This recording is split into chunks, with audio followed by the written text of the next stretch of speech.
안녕하세요. 어쩌라고 심리학의 이배용입니다. 오늘은 자녀 양육 팁, 특히 아주 중요한 주제를 갖고 얘기하려고 해요. 가족에 대해서, 자녀에 대한 관점을 바꿔라는 주제로 얘기해 보려고 그러는데요. 뭐냐? 아이들이 어떤 문제 행동을 일으켜요. 내가 아이에게 계속해서 그 문제에 대해서 얘기를 합니다. 근데 아이 행동은 절대 바뀌지 않아요. 이랬을 때 부모가 어떻게 해야 될까요? 바로 자녀를 바라보는 관점을 바꿔주면 생각이 달라지고 행동이 달라질 수 있다는 거예요. 무슨 얘기냐? 어떤 아이가요, 이 돼지가 이렇게 막 지저분한 돼지들이 있는데, 그 돼지에게 뽀뽀를 하고 있어요. 자, 부모들이 보는 관점은 딱 보는 순간에 아우 지저분해, 어떻게 더 돼지하고 뽀뽀를 해? 이런 관점에서 바라봐요. 근데 아이들은 그 0세에서 만 6세 사이 아이들은요, 그 돼지를 보는 순간 친구처럼 여깁니다. 그래서 그 돼지에게 뽀뽀도 할 수 있고 그 돼지에게 다가갈 수 있어요. 왜? 바로 돼지를 바라보는 관점이 다르기 때문에. 부모들은 위생적 관점에서만 그걸 바라보죠. 그런데 아이들은 쟤는 내 친구야, 나가 사랑할 수 있는 아이야, 이렇게 생각이 드는 거거든요. 이런 부분에 대해서 바라보는 관점이 다르기 때문에 바로 부모와 자녀와 차이점이 생기는 거예요. 특히 사춘기가 되면은 우리 부모들은 왠지 불안하고 막 걱정이 되고 막 그래요. 특히 사춘기 부모들이 가장 갈등하는 게, 애가 친구네 집에서 자고 온다고 했을 때, 꼭 한번 밖에 가서 자고 오고 싶다고 했을 때 되게 걱정이 많이 됩니다. 그때 어떻게 해줘야 될까? 자녀를 못 믿는 경우가 정말 많죠. 이럴 경우 평상시에 자녀가 신뢰성 있게 행동을 했다라 그러면 한 번 정도는 친구 집에 재워도 별 문제가 없어요. 그 나이 때는 친구들과 같이 자고 싶은 거예요. 얘기도 하고 싶고 우정도 쌓고 싶고 그런 거예요. 근데 우리 부모들은 불안 염려 때문에 그 사춘기의 친구에 대한 강한 속성을 이해하지 못한 채 바로 자녀들을 내 뜻대로, 내 주관대로 절대 안 돼 이러면서 맞게 되는 거죠. 그래서 요즘 청소년들, 현대 아이들을 이해하려면 바로 부모가 관점을 바꿔야 된다는 겁니다. 자, 여러분, 요즘 아이들은요 다 줄임말을 많이 써요. 혼코노 뭐 이런 거 쓰죠. 혼코노, 그죠? 혼코노. 바로 혼코노가 뭐예요? 혼자 코인 노래방 가다, 뭐 파더러텍 이런 말을 써요. 그게 바로 아빠의 공격. 제가 아는 우리 원장님 한 분이 계신데요. 우리 원장님이 어느 날 이렇게 이제 아침에 출근하려고 했는데, 아들이 고등학생인데 막 부모에게, 특히 엄마한테 막 소리를 지르고 대들더래요. 그리고 뭐 띠띠띠 막 띠말 뭐 이러더래요. 그래서 이 아버지가 깜짝 놀래가지고 이분이 자식을 부른 거죠. 그리고 방으로 데리고 들어갔어요. 야, 그리고 한마디 했습니다. 너 내 여자에게 함부로 하면 앞으로 용서하지 않겠다. 엄마는 내 여자야. 네가 뭔데 엄마한테 함부로 하는 거야. 아주 강하게 얘기를 했대요. 그때 애가 어이가 없다는 듯이 뻔히 쳐다보고 갔대요. 그러면서 아빠가 혼내키면서 한 대를 등짝을 팍 때렸죠. 네. 그리고 나서 이 아이가 이제 학교 가서 애들한테 얘기한 거예요. 야, 우리 아빠 말이야, 오늘 아침에 진짜 웃긴 일이 있었다. 야, 어떻게 다 큰 자식의 등짝을 팍 때리면서 소리를 지르고 내 여자니까 건들지 말라고 하느냐, 막 그랬대요. 그랬더니 애들이 뭐라고 그러냐면, 이야, 니네 아버지 진짜 로맨티스트다. 뭐 내 여자니까 건들지 마? 야, 그런 아버지 어딨냐, 멋있다 니네 아버지, 막 그러더래요.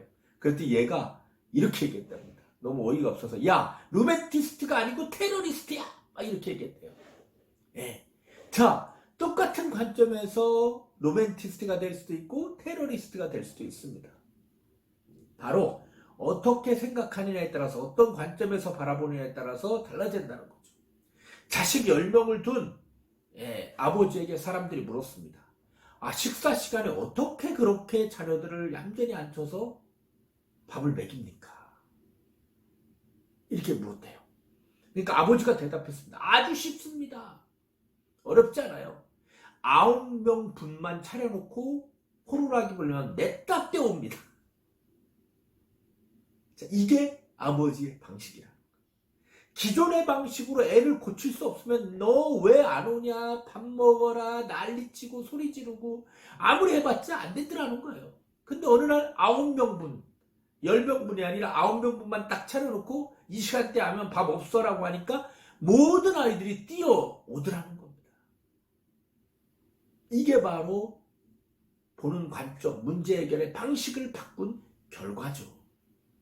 기존의 방식으로 애가 변하지 않아요. 윽박 지르고 소리 지르고 때리고 이런다고 해서 애가 변하지 않아요. 그러면 내가 지금까지 해왔던 방식에 문제가 있다고 생각하셔야 됩니다. 내가 자녀를 혼내키는 방식 또는 내가 자녀를 대하는 방식에 문제가 있다고 생각하셔야 됩니다. 그래서 그 방식을 바꿔줘야만, 그 방식을 새롭게 해줘야만 자녀와의 문제가 해결될 수 있다는 거예요.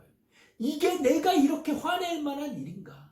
내가 이렇게 이거 화내고 소리 지를 만한 일인가? 잘 생각해 보면요, 실제 그렇지 않은 일들이 너무 많습니다.